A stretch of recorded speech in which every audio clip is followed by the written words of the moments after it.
Saya Rifka Manopo dengan NIM 1967201015 akan memaparkan materi mengenai upaya pemerintah Turki untuk bergabung dengan Uni Eropa.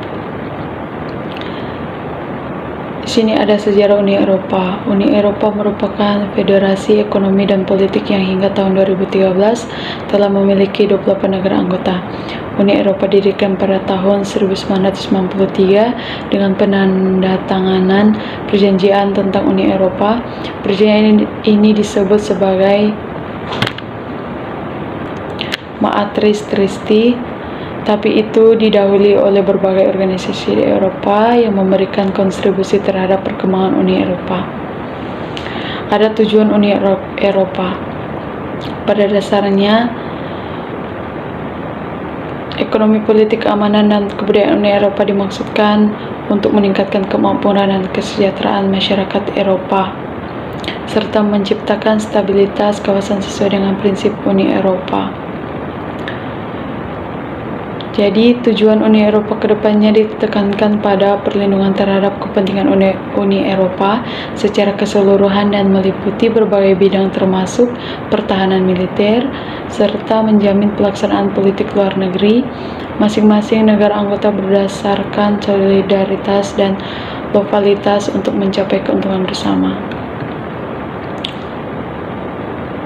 Ada 3 lembaga utama Uni Eropa, yaitu Presiden Parlemen Uni Eropa dipimpin oleh Martin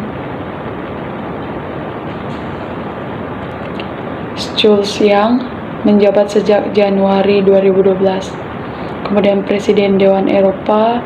Presiden Dewan Uni Eropa dipimpin oleh Herman van Rompuy yang menjabat sejak Juni. Presiden Komisi Eropa. Presiden Komisi Uni Eropa dipimpin oleh Jose Manuel Barroso yang menjabat sejak Januari 2010 hingga Desember 2014. Ada upaya pemerintah Turki untuk bergabung dengan Uni Eropa. Uni Eropa telah memberikan jalan kepada pemerintah Turki untuk melakukan perundingan. Uni Eropa akan melihat hasil dari pencapaian-pencapaian yang dilakukan oleh pemerintah Turki dalam memenuhi setiap kriteria Copenhagen. Peneliti akan memaparkan setiap upaya kemajuan dan kendala yang dihadapi pemerintah Turki selama proses memenuhi kriteria Copenhagen tersebut. Kemudian upaya pemerintah Turki memenuhi kriteria politik. Masalah HAM yang harus segera diselesaikan oleh Turki adalah masalah Kurdi, Armenia, dan Cyprus. Adalah masalah yang dihadapi pemerintah Turki terkait pelanggaran HAM, kekerasan, dan kurangnya penghormatan kepada kaum minoritas. Ini menjadi sorotan utama Uni Eropa agar Turki dapat lebih menegakkan demokrasi di negara tersebut. Dan berikut ada upaya pemerintah Turki untuk menyelesaikan masalah Kurdi.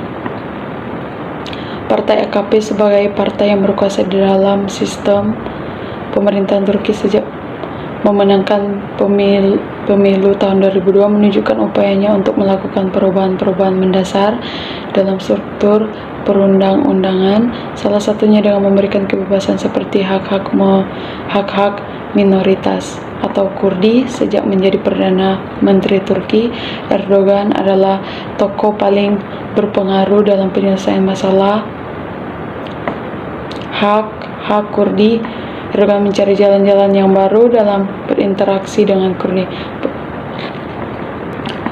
Kemudian upaya pemerintah penyelesaian masalah Armenia. Pemerintah Turki dan Armenia mengatakan bahwa keduanya akan melakukan konsultasi dalam negeri sebelum menandatangani 2 buah protokol yang akan mengesahkan hubungan diplomatik dan mengembangkan hubungan bilateral. Proses konsultasi politik akan diselesaikan dengan penandatanganan 2 buah protokol yang kemudian akan diserahkan kepada parlemen masing-masing untuk mendapatkan pengesahan.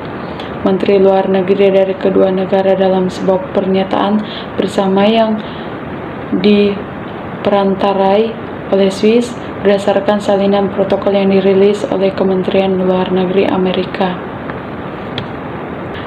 Kedua negara sama-sama menyepakati pembukaan kembali pembatasan utama dalam kurun waktu 2 bulan sejak perjanjian disepakati. Upaya pemerintah Turki memenuhi kriteria ekonomi. Turki telah membuat kemajuan besar dengan mengurangi ketidakseimbangan makroekonomi.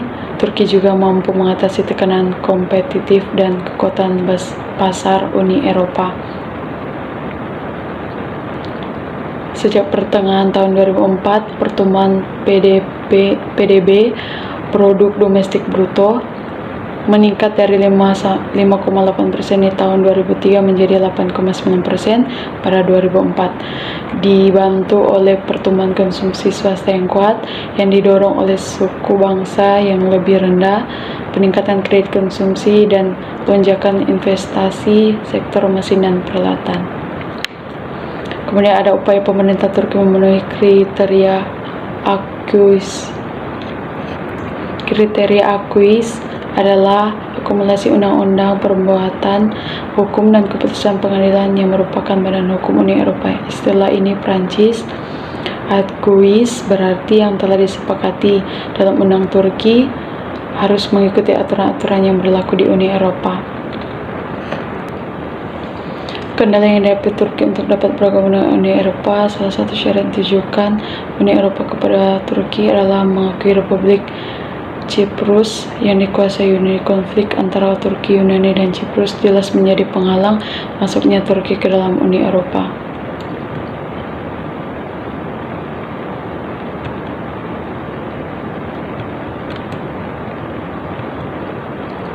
Ketika konflik muncul dan terekskalasi menjadi masalah perebutan pengaruh antara Yunani dan Turki, kepentingan Turki dalam permasalahan Cyprus adalah menjadi basis penyokong terhadap komunitas Turki.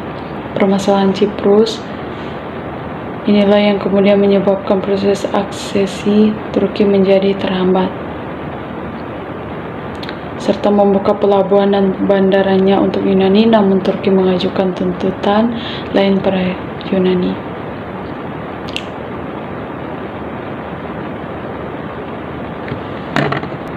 Kemudian respon Uni Eropa terhadap pencalonan diri yang dilakukan Turki untuk menjadi anggota.